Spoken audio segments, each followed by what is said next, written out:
Witam Państwa bardzo serdecznie. W moim dzisiejszym filmie opowiem Państwu o łowcach hitlerowskich zbrodniarzy. Dowiecie się, dlaczego to na nich spoczęło zadanie ścigania hitlerowskich zbrodniarzy, a nie na aliantach. Dowiecie się również, jakie były rezultaty ich działań. A złotymi patronami kanału są pani Ewa Szemraj i pan Andrzej Maciejewski z Alaski, pani Anna Warner z Kalifornii, Kancelaria Prawnicza Macieja Ordona w Chicago oraz Kancelaria prawofilipa.pl.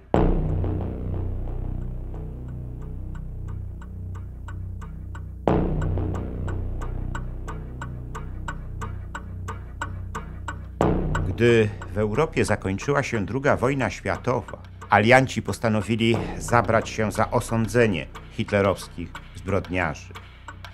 O tym problemie mówiono w czasie konferencji Wielkiej Trójki w Teheranie i Jałcie. W czasie tej ostatniej konferencji przywódcy Stanów Zjednoczonych, Wielkiej Brytanii i Związku Sowieckiego zgodzili się z tym, że po zakończeniu działań wojennych w Europie zorganizowane zostaną publiczne procesy hitlerowskich zbrodniarzy. Podczas konferencji w Londynie, jaka miała miejsce 8 sierpnia 1945 roku, przedstawiciele zwycięskich mocarstw podjęli decyzję o powołaniu Międzynarodowego Trybunału Wojskowego, który miał zająć się tym problemem. Na siedzibę Trybunału wybrano niemiecką Norymbergę. Ten Trybunał miał najpierw osądzić najważniejszych przywódców III Rzeszy. Das war verschieden. In einzelnen Fällen ließ sich selbstverständlich.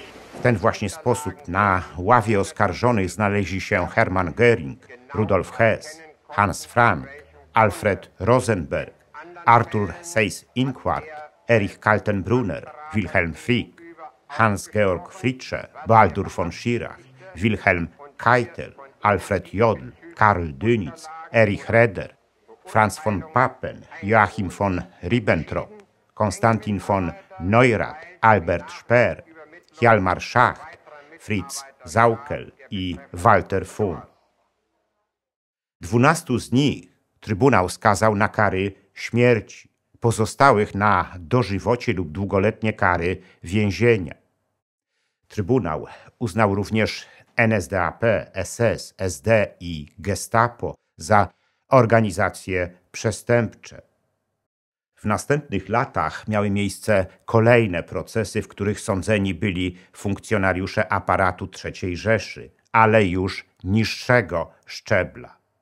I tak między innymi odbył się proces hitlerowskich lekarzy, prawników, generałów, dowódców Einsatzgruppen, funkcjonariuszy SS, tak zwany proces ministerstw, proces szefów koncernu IG Farben, proces Flicka, proces funkcjonariuszy Głównego Urzędu Rasy i Osadnictwa, a także proces niemieckich dowódców na Bałkanach. Jeszcze niższych funkcjonariuszy aparatu III Rzeszy sądziły alianckie sądy w poszczególnych strefach okupacyjnych, ale nie zapadały już w nich tak surowe wyroki, jak ten przed Trybunałem w Norymberdze. Jednak w końcu lat 40. podejście aliantów do problemu ścigania hitlerowskich zbrodniarzy zaczęło się wyraźnie zmieniać. Było to związane z narastającym napięciem w relacjach pomiędzy zachodnimi aliantami a Związkiem Sowieckim. W 1949 roku, gdy obie strony postanowiły zbudować odrębne niemieckie państwa na bazie swoich stref okupacyjnych, problem ścigania hitlerowskich zbrodniarzy został jeszcze bardziej zepchnięty na bok. Było już jasne, że nie ma on zbyt wielkich szans na dalszą realizację. W zaistniałej sytuacji ściganiem hitlerowskich zbrodniarzy zajęli się zwykli ludzie, dla których to zadanie było moralnym obowiązkiem. Jednym z nich był Szymon Wiesenthal, były więzień obozu w Mauthausen-Gusen. Wiesenthal pochodził z rodziny żydowskiej zamieszkałej w Galicji. Początkowo w ściganiu hitlerowskich zbrodniarzy pomagał Amerykanom, zbierając dla nich dokumentację. W 1947 roku otrzymał od nich środki na zorganizowanie Jewish Historical Documentation Center z siedzibą w Lincu, które kontynuowało te działania. Gdy w 1954 roku centrum zostało zamknięte, Wiesenthal prowadził już samodzielną działalność łowcy hitlerowskich zbrodniarzy, mając na tym polu wiele sukcesów. Największym z nich był jego udział w schwytaniu organizatora Holokaustu Adolfa Eichmanna, którego izraelski sąd skazał w 1962 roku na karę śmierci. Dużym sukcesem Wiesenthala było również wytropienie byłego komendanta Treblinki Franza Stangla, którego zachodnioniemiecki sąd skazał w 1970 roku na dożywocie. Ale Wiesenthal miał również na swoim koncie sporą wpadkę. Była nią sprawa Kurta Waldheima, austriackiego polityka, a potem sekretarza generalnego Organizacji Narodów Zjednoczonych, któremu zarzucono udział w eksterminacji Żydów na Bałkanach i w Grecji. Wiesenthal nie podjął wobec Waldheima żadnych działań, ponieważ sympatyzował z jego partią i miał z nim osobiste relacje. W każdym razie nazwisko Wiesenthala stało się po latach symbolem ścigania hitlerowskich zbrodniarzy. Innym znanym ich łowcą był Tuvia Friedman, który również był polskim Żydem. W czasie wojny Friedmanowi udało się uciec z getta i dołączyć do jednego z oddziałów Komunistycznej Gwardii Ludowej. Po zajęciu Polski przez Armię Czerwoną wstąpił do komunistycznej milicji. Gdy okazało się, że jego siostra przeżyła Auschwitz, oboje postanowili wyemigrować do Palestyny, ale po drodze utknęli w Wiedniu. Tam Friedman zaczął karierę łowcy nazistów u boku samego Wiesenthala.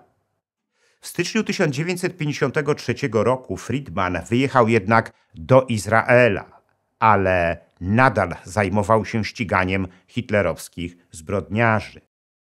To właśnie on namierzył Eichmanna. Tyle tylko, że Wiesenthal cały ten sukces przypisał sobie, co potem zepsuło ich relacje. W czasie procesu Eichmanna Friedman dostarczył izraelskiemu sądowi wiele bezcennych materiałów dotyczących zbrodni na Żydach.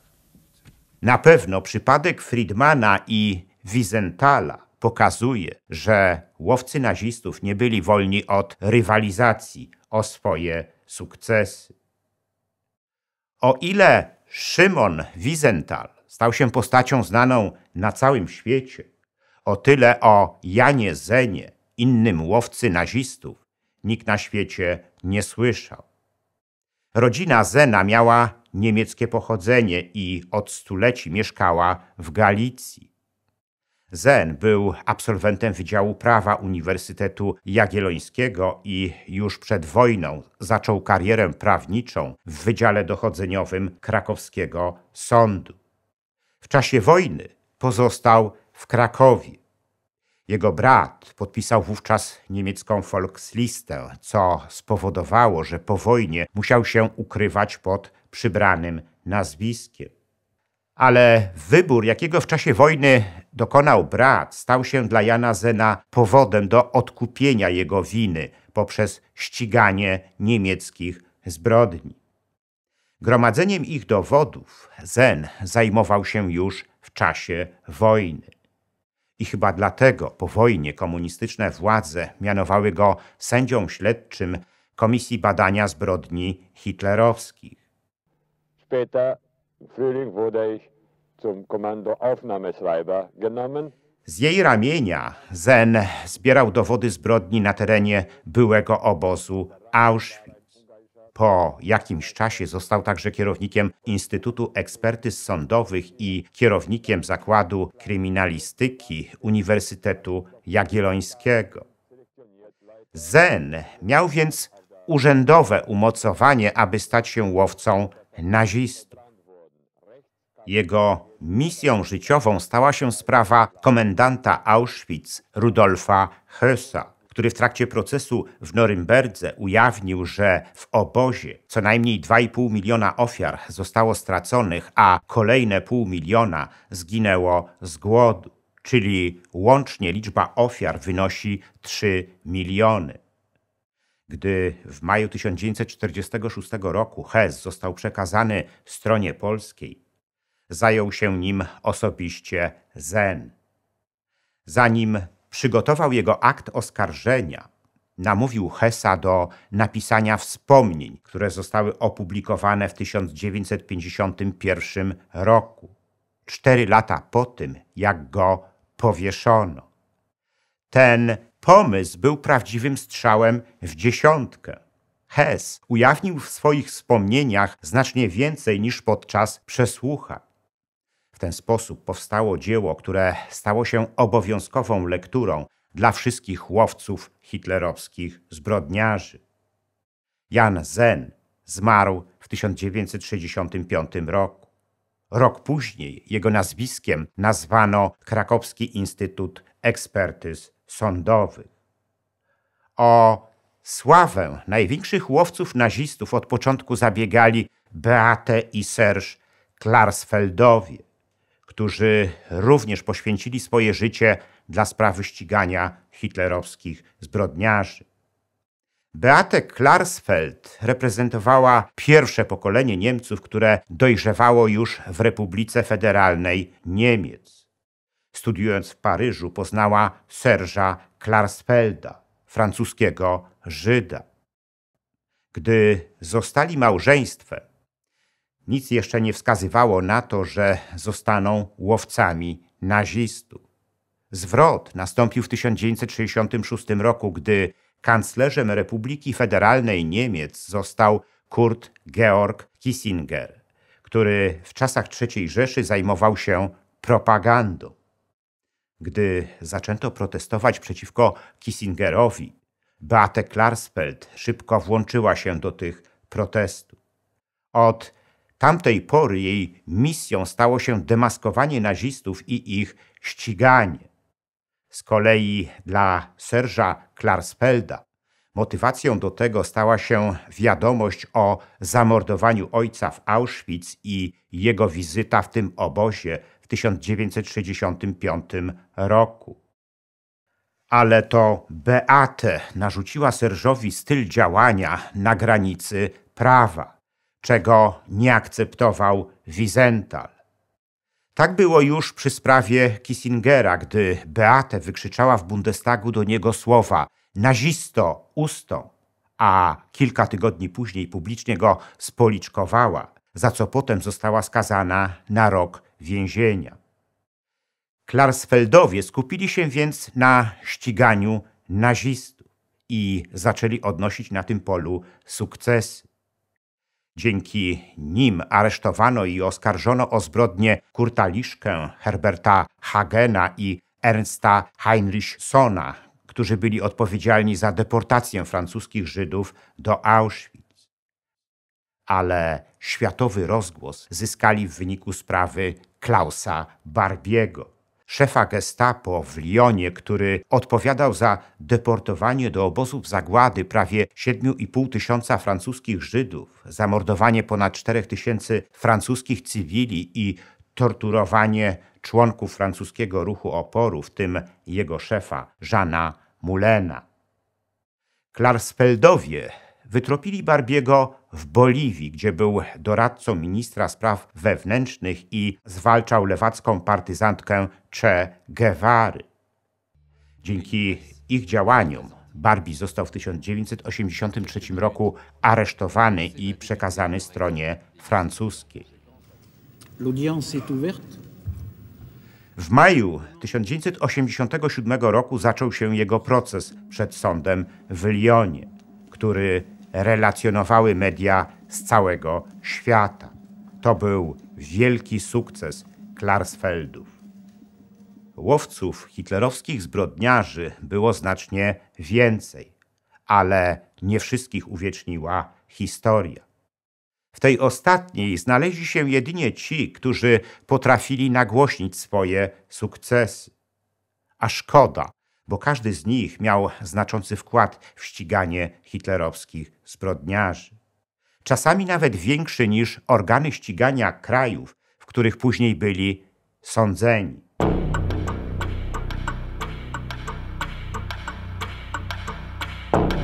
W moim następnym filmie opowiem Państwu o polityce Wielkiej Brytanii i Stanów Zjednoczonych wobec Żydów, zanim jeszcze doszło do Holokaustu. Dowiecie się, czy mogły one uratować Żydów przed zagładą. Opowiem również Państwu o tajemniczej wizycie w brytyjskiej Palestynie zegarmistrza zagłady Adolfa Eichmanna, zanim jeszcze wybuchła II wojna światowa. Ten film zatytułowałem „Czy można było uratować Żydów przed zagładą?” Gorąco zapraszam do oglądania.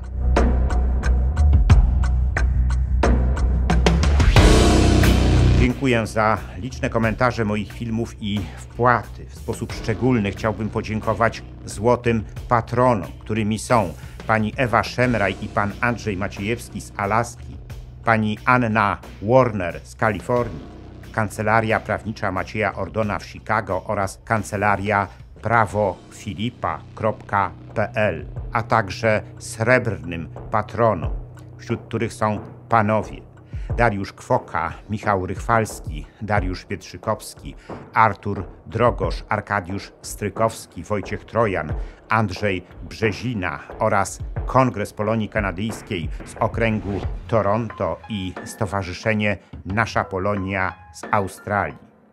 Zachęcam wszystkich do wspierania mojego kanału, co pozwoli na jego dalszy rozwój. Teraz można to zrobić nie tylko przez Patronite. Szczególnie dla patronów zagranicznych przydatne są możliwości bezpośredniego wsparcia na YouTube w formie jednorazowej wpłaty klikając „Podziękuj”, a także cyklicznych wpłat klikając „Wesprzyj” na dole ekranu. Wpłat można dokonać przez PayPal oraz bezpośrednio na moje konto bankowe, którego numer widzicie teraz na ekranie. Więcej informacji na temat wspierania kanału na różne sposoby znajdziecie w opisie pod filmem.